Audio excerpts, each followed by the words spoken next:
Berdai Algia Velaevet Farida, Algèria.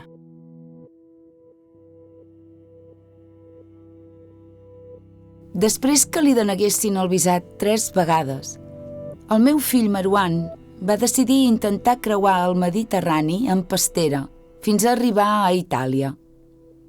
Amb el col·lectiu de familiars de Raga desapareguts d'Algèria ens hem desplaçat a Tunísia, a Lampedusa, als consolats d'Itàlia, per intentar conèixer el destí dels nostres fills.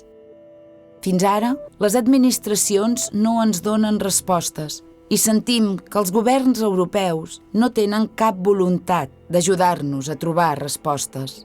Són les famílies que tenim les proves i les que hem fet la feina de la policia, de la gendarmerie, de la Interpol.